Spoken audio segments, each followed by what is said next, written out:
भाई બધા જ મિત્રોને સવારના સમયના રામ રામ, સીતારામ, જય શ્રી કૃષ્ણ, જય માતાજી અને જય મુરલીધર। અને જોઈ લો અત્યારમાં મસ્ત સૂરજદાર નીકળી ગયા છે અને હવેથી જે છે એ ઉનાળામાં જે છે આ દિવસ જે છે લાંબા થઈ જાય અને રાત્રિનો જે સમય હોય ને એ ટૂંકો થઈ જાય। એટલા માટે અત્યારમાં હજી સવારના 7 વાગવા આવ્યા છે, હજી 7 વાગ્યા નથી, પણ એટલા સમયમાં જ જોઈ લો સૂરજદાદા નીકળી ગયા છે। અને ભાઈ કેટલો સમય થઈ ગયો એવું લાગે ને, પણ હજી સવારના 7 વાગવામાં પણ થોડીક વાર છે, 10 મિનિટની। તો ભાઈ જોઈ લો અત્યારમાં મારા મમ્મી અને પપ્પાએ જોઈ લો ખેતરના કામ શરૂ કરી દીધા છે। સામેની સાઈડ જોઈ લો કાલમાં જે ઘરની આ સાઈડ જે છે વાળ પણ કરી નાખી હતી, અને આજમાં જોઈ લો પાછું જે આ શેઢા ઉપર જે સા છે ને ત્યાં આવી રીતે ધૂળ નાખવાનું કામ શરૂ કરી દીધું છે। અને અહીંયા આપણી મસ્ત ભેંસ ખાય છે। તો ભાઈ ત્યારના સવારના સમયે જે છે એ થોડું ઘણું કામ કરતા હોય ને એટલે આપણા શરીર માટે પણ ખૂબ જ સારું કહેવાય। તો જોઈ લો અહીંયા સામે તમે ખેતરમાં બતાતું હોય તો જોઈ લો મારા મોટા ભાઈ જે છે દવા છાંટી રહ્યા છે। અહીંથી કદાચ નહીં બતાતું હોય, કાંઈ વાંધો નહીં, ચાલો અત્યારમાં આપણે પહોંચી જઈએ નીચે અને ત્યાં જઈને આપણે મુલાકાત કરીએ। જુઓ ભાઈ અહીંયા આપણી ભેંસ છે, જોઈ લો કેટલી મસ્ત ખાય છે। આ સાઈડ પણ જો આપણો કાળું અહીંયા મસ્ત બેસી ગયો છે, મોતી ક્યાં ગયો છે ખબર નહીં, સામેની સાઈડ બેઠો છે જો ખેતરમાં, ટીના પણ મસ્ત ખાય છે। તો મારા બાપુજીએ સવારમાં ખેતરના કામ શરૂ કરી દીધા છે અને કાલમાં જે છે આવી રીતે જોઈ લો આવી રીતે વાડ કરી છે, કારણ કે જે આ વેલા સોંપેલા હોય ને શાક બકાલુના એ બધા આવી રીતે મસ્ત આની માથે ચડી જાય અને વ્યવસ્થિત રીતે બકાલું જે છે આવે એટલા માટે। તો ભાઈ અમારી વાડીની અંદર જે કપાસ કરેલો છે તે પણ જોઈ લો કેટલો મોટો થઈ ગયો છે।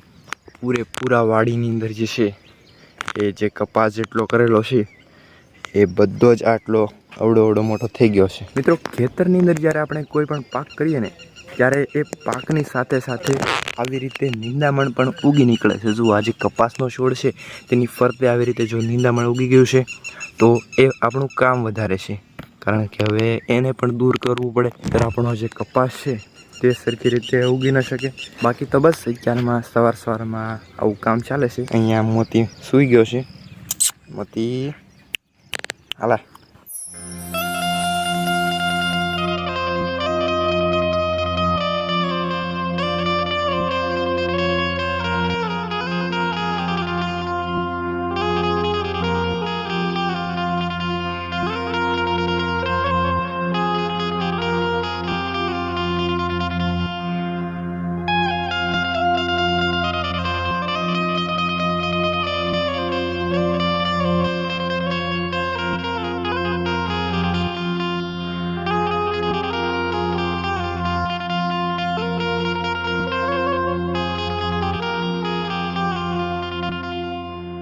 ભાઈ સવારમાં મસ્ત ભાખરી શાક અને ચા કમ્પ્લીટ છે, તો આપણે અત્યારમાં નાસ્તો કરી લઈએ। અને ભાખરી જોઈ લો સ્માઇલીવાળી બનાવી છે, આની અંદર જોઈ લો કેટલી મસ્ત સ્માઇલ કરે છે, એટલા માટે ચાલો અત્યારમાં હું નાસ્તો કરી લઉં। તો અત્યારમાં મસ્ત નાસ્તો કરી લીધો છે અને 9:30 જેવું થઈ ગયું છે અને હવે લાઇટ જે છે વહી ગઈ હતી પણ હવે આવી ગઈ છે, એટલા માટે જે આપણે પાણીનું કામ છે પાણી વાળવાનું, તો કપાસમાં પાણી વાળવાનું છે તો એ કામ પાછું શરૂ કરી દઈશું। અને અત્યારમાં એક શોર્ટ વિડીયોનું શૂટિંગ કરતો હતો એટલા માટે જે છે આ ટી શર્ટ અને એની ઉપર જે આ બ્લેક શર્ટ છે એ પહેરી લીધું છે, એટલે મસ્ત લાગે આપણો લુક જે છે એ મસ્ત આવે એટલા માટે।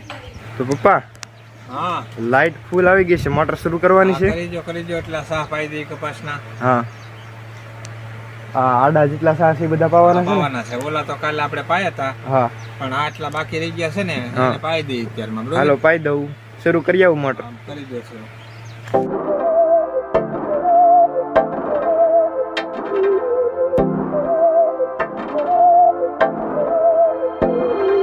મિત્રો ફાઇનલી આપણું પાણી વાળવાનું કામ પૂરું થઈ ગયું છે અને પાણી વાળીને જે છે હું ઘરે પહોંચી ગયો છું ને ઘરે જે છે ગાંઠિયા અને ડુંગળી અને મરચાંનો મસ્ત નાસ્તો કરવા બેસી ગયો છું। જોઈ લો મસ્ત ગાંઠિયા છે, સાથે ડુંગળી છે અને મરચાં છે। અત્યારમાં હું નાસ્તો કરી લઉં, ત્યારબાદ આપણે આગળ વ્લોગને કન્ટિન્યુ કરીશું। મિત્રો અત્યારમાં બપોરના 1 વાગી ગયો છે અને ફાઇનલી જમવા બેસી ગયો છું। તડકો પણ ફૂલ છે એટલા માટે જોઈ લો જે આશોપાલવનો મસ્ત અહીંયા છૈયો છે ત્યાં અત્યારમાં મસ્ત ઠંડી છાશ, બટેકાનું શાક, ભાખરી અને ગરમા ગરમ રોટલો અને સાથે છે મસ્ત લીંબુનું આથણું. હું ભોજન કરી લઉં, ત્યારબાદ આપણે આગળ બ્લોગને કન્ટિન્યુ કરીશું.